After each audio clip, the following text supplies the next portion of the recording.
Bonjour Véronique Joly. Bonjour Jean-Luc. Merci de votre présence. Véronique Joly, vous êtes membre du comité exécutif du groupe Matmut en charge de la direction des ressources humaines et aussi présidente de la commission sociale de France Assureur. Le capital humain, c'est le sujet dont on va parler ensemble.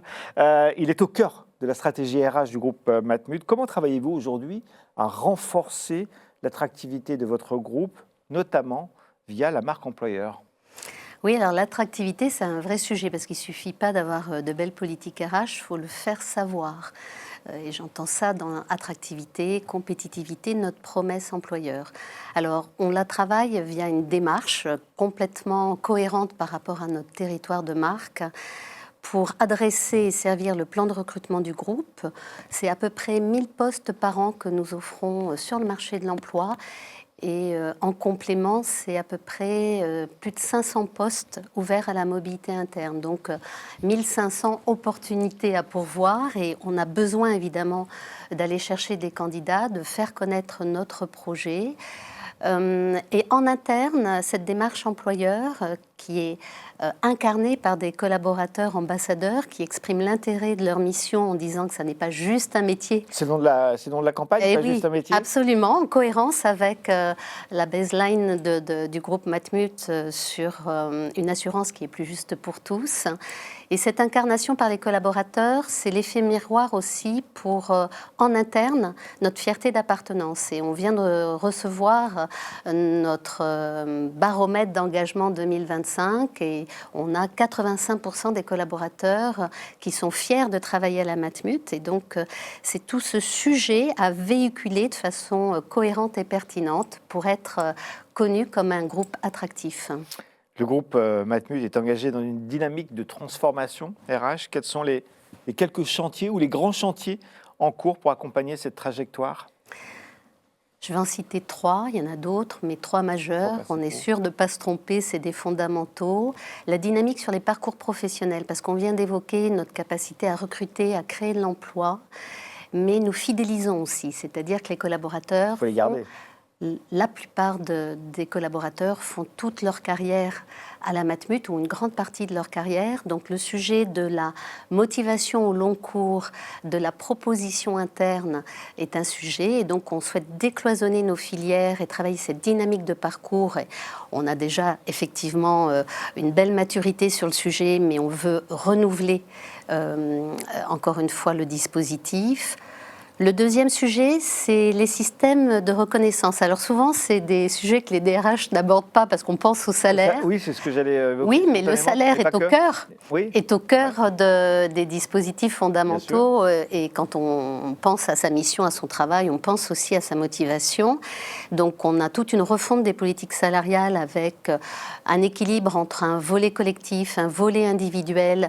Et encore une fois, le système de reconnaissance, c'est le salaire, mais pas que, c'est être présent à différents moments du parcours professionnel ou des moments de vie, la parentalité, l'aménagement des horaires, le mode hybride, l'équilibre vie-prix, vie-pro, comme on dit, la proche aidance, qui sont des sujets aussi qui montent, des sujets sociétaux. C'est du quotidien pour les collaborateurs. C'est du quotidien, et quand l'employeur est là avec des réponses concrètes sur ces sujets, ben là aussi, ça permet d'être présent au bon moment. Et puis le troisième sujet que j'ai envie d'évoquer, c'est la pratique managériale. Là aussi, c'est un fondamental, mais l'entreprise, elle est incarnée au quotidien par le lien qu'on a avec son manager. C'est une mission passionnante, mais complexe. Et notre travail à nous, à la RH, c'est d'accompagner le manager dans toute cette trajectoire. Et c'est ce que nous faisons. Donc voilà, 3 grands sujets du moment. Alors justement, Véronique Joly, sur le sujet du pacte managérial, vous aviez lancé en 2022 un programme avec. Pouvez-vous nous en dire un peu plus sur cet engagement? Et puis surtout, ce qui nous intéresse aujourd'hui, c'est l'impact concret pour les collaborateurs et les managers. Oui, alors c'est presque plus qu'un programme parce que c'est un pacte. Un pacte. C'est du gagnant-gagnant, si j'ose dire. Ça a été co-construit avec les 1000 managers du groupe Matmut.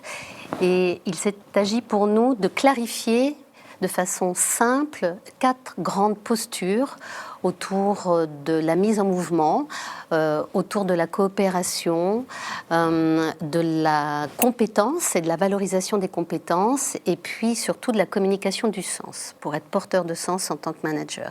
Et en face de ces 4 grandes postures, qui sont déclinées, parce que le pacte s'appelle AVEC, il y a 5 engagements de l'entreprise pour donner les moyens aux managers d'être dans cette posture de façon la plus confortable possible au quotidien. Alors, depuis, on a un plan d'accompagnement. Alors, c'est beaucoup de formations avec des gabarits différents et faciles d'approche. C'est aussi une animation de communauté managériale, de l'échange et de pratiques entre pairs.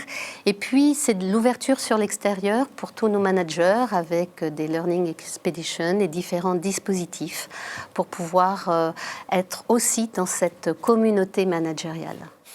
On va parler parité ensemble, Véronique. C'est un sujet clé pour beaucoup d'entreprises, y compris pour le groupe Matmut. Vous en êtes où sur cette question ? Alors on en est à un seuil de maturité, si j'ose dire, et pour autant toujours de progrès, parce que le groupe Matmut avait un diagnostic très classique pour l'assurance, un emploi majoritairement féminin, autour de 66% encore de collaboratrices. Donc c'est un potentiel, elles sont formées avec un même niveau de compétences que leurs collègues hommes, et pour autant, elles sont majoritairement présentes dans le collège non-cadre, encore trop peu présentes sur les postes de top management, même si notre diagnostic s'améliore. Oui, on est en progrès. Notre index parité est de 98 sur 100, donc on a au titre de la rémunération, au titre de l'emploi féminin, je dirais, les curseurs équilibrés. Et pour autant, notre politique, justement, parce qu'on a cette maturité, c'est de continuer à se donner des objectifs de progression. Alors, on anime les parcours féminins, mais sans politique de quotas, avec l'ambition d'identifier les bons potentiels de demain dans ce vivier féminin qui est très important chez nous, de les former, d'essayer de lever aussi des freins spécifiques au parcours des femmes, parce qu'il faut bien se dire qu'il y a, si ça résiste un peu comme copie, ça veut dire qu'il y a des modalités spécifiques ajustées. Nous avons aussi des moyens dédiés au titre de la réduction des écarts salariaux et on est en train d'ouvrir ces budgets équité à une logique plus globale, puisqu'on est à ce fameux seuil de maturité que j'évoquais et qu'on a repensé nos politiques salariales de façon globale. Et puis, on a un dernier item dans nos engagements sur lequel on prend de plus en plus de dispositifs, c'est parce que c'est un événement sociétal, c'est les violences domestiques ou conjugales qui ne visent pas que les femmes, mais majoritairement les femmes. Et là aussi, l'employeur Matmut est présent en soutien des collaboratrices si jamais elles devaient connaître ces difficultés-là. Pour terminer, Véronique Joly, en quelques mots, les objectifs et les ambitions RH, bien sûr, du groupe pour les années à venir en synthèse. Alors, en synthèse, toujours être dans cette recherche d'équité, et dans le terme d'équité, je mets la capacité à reconnaître et ce gagnant-gagnant avec une performance collective.